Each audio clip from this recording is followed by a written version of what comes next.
Oke, di video ini gue akan membagikan 5 tipe base TH9 yang bisa kalian coba gunakan. Dan seperti biasa untuk semua link dari base-nya kalian bisa dapatkan di deskripsi video. Base nomor 1, ring base. Nah, oke, jika kalian bertanya kira-kira ada gak sih tipe base yang sangat efektif untuk membuat lawan yang menyerang base kalian, itu berkemungkinan sangat tinggi hanya akan bisa mendapatkan 1 bintang. Nah, maka ya jawabannya simpel saja, yaitu akan gue jawab ring base lah solusinya. Kenapa? Karena dengan ring base seperti ini kita bisa benar-benar memastikan untuk keamanan dari bangunan kita yang paling krusial, yaitu bangunan apa? Yap, betul, Town Hall. Dan tidak hanya itu, ring base ini juga sangat memungkinkan untuk menyimpan bangunan pertahanan kita yang paling krusial, yaitu dengan cara diletakkan di area ring base bagian dalam. Nah, jadi singkatnya di sini kita diuntungkan dengan dua kondisi. Selain town hall kita yang sudah aman di area ring base bagian dalam itu tadi, pertahanan krusial kita itu juga lah sama amannya, yang dimana itu bisa berperan sangat besar nantinya untuk memastikan pasukan lawan akan semakin kesusahan untuk memasuki area base bagian dalam kita itu tadi. Terlebih lagi jika lawan yang menyerang ring base ini menggunakan pasukan spam atau yang asal tebar, itu bisa dipastikan untuk jalan dari pasukannya akan sangat amat sulit.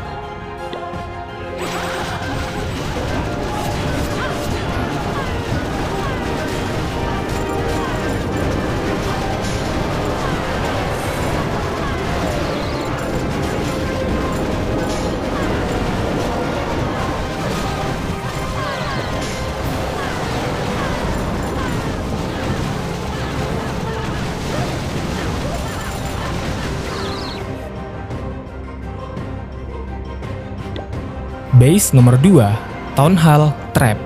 Nah, oke, berikutnya di sini jika kalian bertanya tipe base apakah yang paling berkemungkinan besar untuk menjebak pasukan lawan di awal serangan dan supaya seakan-akan kitalah yang mengendalikan lawan secara tidak langsung untuk menurunkan pasukan di area mana. Nah, maka tipe base Town Hall Trap bisa menjadi jawaban. Kenapa? Karena di sini jikalau kita lihat untuk penempatan dari bangunan kita yang paling penting yaitu Town Hall, itu dengan sengaja kita posisikan di area pinggiran base dengan tujuan supaya lawan akan terpancing untuk memulai serangannya dari area yang terdekat dengan Town Hall ini. Karena seperti yang kita tahu jika Town Hall ini kan dia menjadi salah satu syarat ya untuk mendapatkan 1 bintang dalam penyerangan. Jadi ya walaupun memang tidak menjadi jaminan 100% lawan akan terpancing, tapi gua rasa jika melihat psikologi manusia secara alaminya yang dimana mereka terkadang cenderung untuk lebih mengambil sesuatu yang menguntungkan di awal permainan, atau bahasa kerennya itu immediate reward bias, yaitu kecenderungan manusia buat ngejar keuntungan instan tanpa mikir panjang. Dan ini sangat bisa dimanfaatkan dengan penempatan Town Hall di pinggir base itu tadi. Nah, mungkin berikutnya akan ada sebuah pertanyaan ya, lantas apa yang kita dapatkan jika lawan sudah beneran terpancing untuk memulai serangannya dari area Town Hall kita ini? Ya, gua rasa tumpukan jebakan yang ada di area sini itu bisa menjawab semua pertanyaan itu tadi.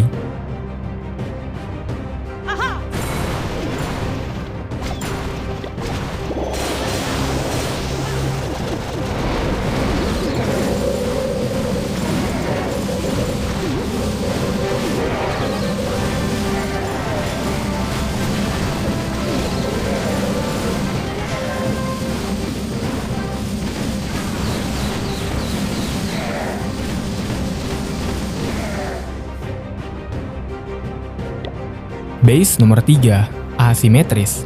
Nah, oke, berikutnya jika ditanya kira-kira tipe base apakah yang sering kali digunakan untuk bertahan secara serius, dalam artian misalkan seperti untuk pertahanan war clan atau juga mungkin clan war liga. Nah, tentu saja bisa gue bilang salah satu jawabannya adalah base asimetris. Kenapa? Karena dengan base asimetris seperti ini itu sangatlah banyak sekali keuntungan yang bisa kita dapatkan. Dan mungkin di sini gue akan menjabarkan beberapa dari keuntungan itu tadi, yaitu yang pertama dan sekaligus yang paling penting dari base asimetris ini adalah lawan akan menjadi sangat kesusahan untuk membaca base ini. Karena mengingat untuk base-nya sendiri kan disusun secara asimetris ya. Jadinya lawan tentu saja akan sangat kesusahan untuk menemukan sebuah pola pada base ini. Nah, dan untuk kelebihan yang kedua itu jugalah masih berkesinambungan dengan aspek kelebihan pertama yang kita bahas tadi, yaitu kali ini adanya potensi untuk lawan bisa salah melakukan funneling. Dan kenapa itu bisa terjadi? Yaitu karena ini masih berkesinambungan dengan aspek kelebihan pertama yang kita bahas tadi. Jadi kan tadi sudah gue bilang jika lawan akan sangat kesusahan untuk membaca sebuah pola pada base ini. Nah, maka dari itu salah satu efeknya juga adalah lawan bisa lebih berkemungkinan besar untuk melakukan sebuah kesalahan pada saat melakukan serangan pembuka kepada tipe base asimetris seperti ini.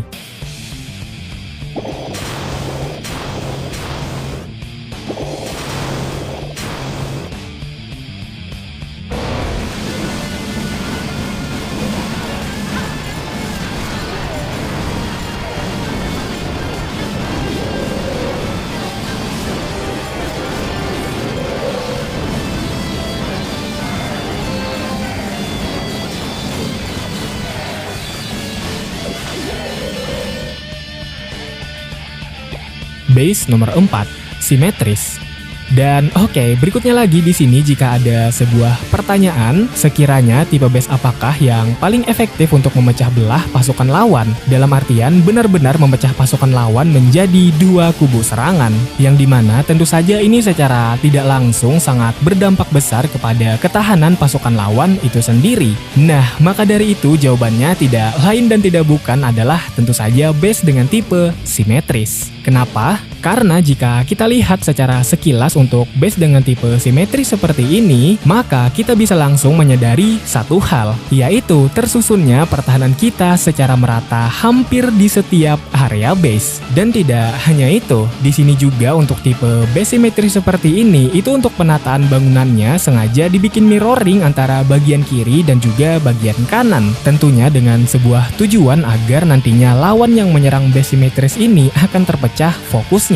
Terlebih lagi bagi lawan yang nekat memulai opening serangannya dari area sudut base. Nah, jadi seharusnya sih kalian sudah bisa menebak ya dampak yang dihasilkan dari terpecahnya pasukan lawan itu tadi, yaitu singkatnya akan menghasilkan dua konsekuensi. Konsekuensi yang pertama itu untuk lawan adalah kekuatan dari pasukannya juga akan dibagi menjadi setengah, yang dimana konsekuensi bagi base ini sendiri tentunya akan menjadi lebih mudah untuk menghabisi pasukan lawan yang kekuatannya sudah menjadi setengah itu tadi.